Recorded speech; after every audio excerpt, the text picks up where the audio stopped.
Nós vamos falar um pouco sobre o desenvolvimento de diabetes, que é o nosso trabalho que a gente vai decorrer aqui para a disciplina de visualização da informação. A nossa equipe é composta pelo Gustavo Rodovalho, que é mestrando em engenharia mineral, por mim, Rafael Ferrari, mestrando em ciências de dados do MECAI, e a Renata Ciccone, mestranda em ciência de dados do MECAI. A gente vai falar um pouco sobre o panorama da doença, né? A diabetes é uma doença metabólica que ela ocorre por um mau funcionamento do organismo. Ela existe dois tipos de diabetes. A diabetes tipo 1 e a tipo 2. A diabetes tipo 1, ela é uma doença autoimune. E a diabetes tipo 2, ela é uma doença que é causada por conta do mau funcionamento da insulina, que não degrada da maneira correta as moléculas de glicose no sangue.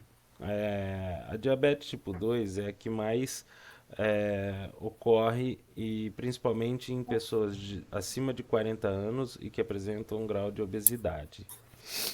É, os dados do Atlas da Diabetes, que são divulgados pela Federação Internacional de Diabetes, mostram que 537 milhões de pessoas entre 20 e 79 anos de idade têm diabetes no mundo.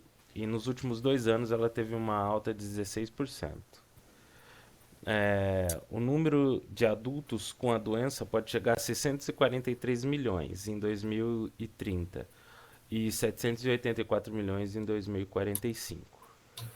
O objetivo do trabalho a gente pegou os dados da PIMA India Diabetes, que está disponível no Kaggle, levantou algumas hipóteses e a gente vai decorrer o assunto e o tema através dessas hipóteses.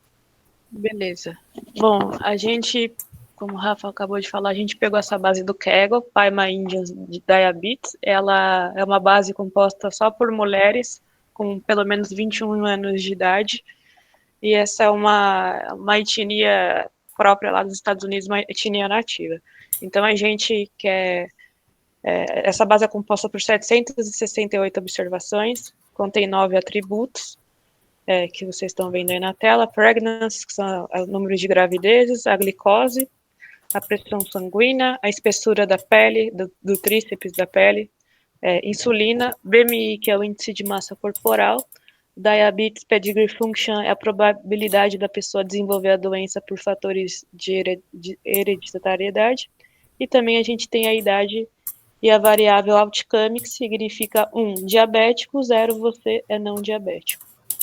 Tá? E aí a gente consegue brincar aqui com essa tabela interativa, ordenar ela, você consegue fazer a configuração que você achar melhor para ter uma visualização das suas datas. Aí, como eu disse, a gente tem a descrição, tem as unidades de medida também, que a gente já passou, e aí a gente pode ir para a análise exploratória dos dados. Bom, para a gente fazer as visualizações e responder as nossas hipóteses, a gente entendeu necessário fazer uma análise exploratória antes dos dados.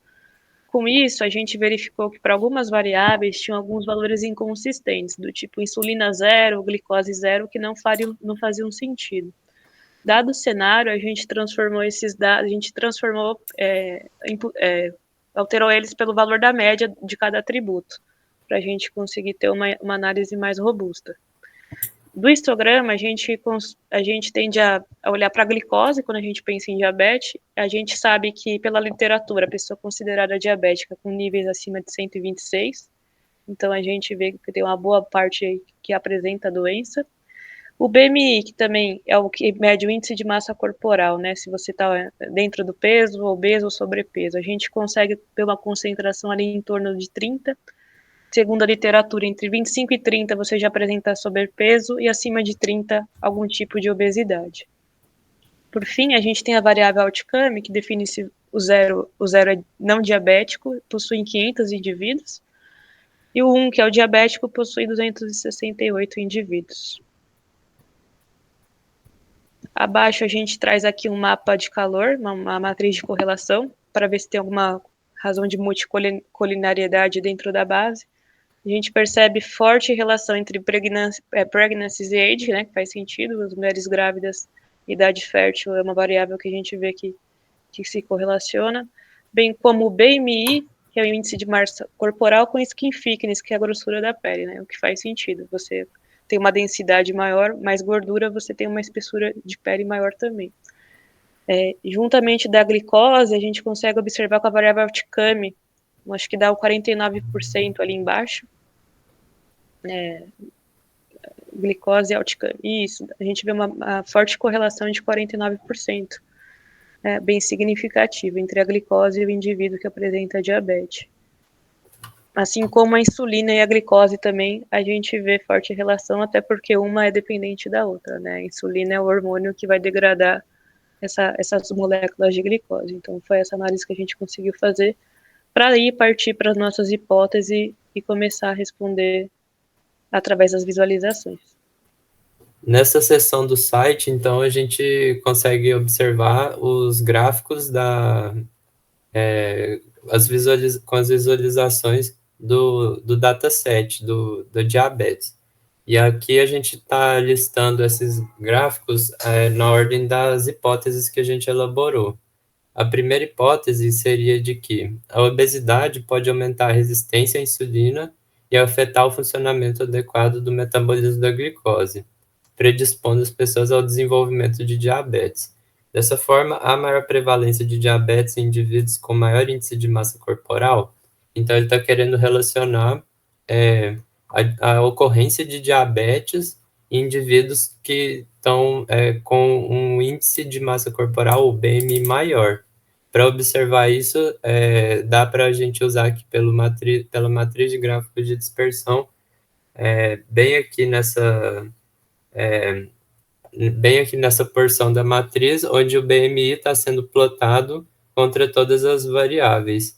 No caso, a nossa observação aqui revelou que a partir daqui dos 25, do BMI de 25, tem uma ocorrência maior. Acima de 25, eles costumam sim ter mais diabetes do que os que estão aqui abaixo de 25. Dá para ver pelo cor dos pontos predominantemente azul, que é do outcome não diabético.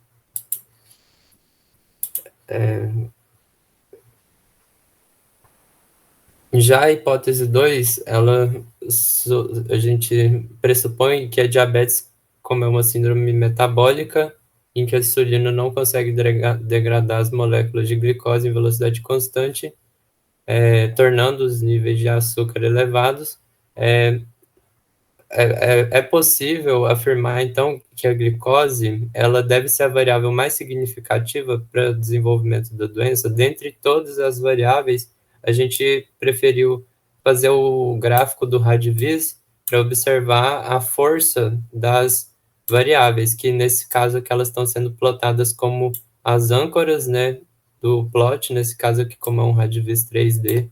De longe a gente observa a esfera e os pontinhos aqui dentro estão representando as amostras.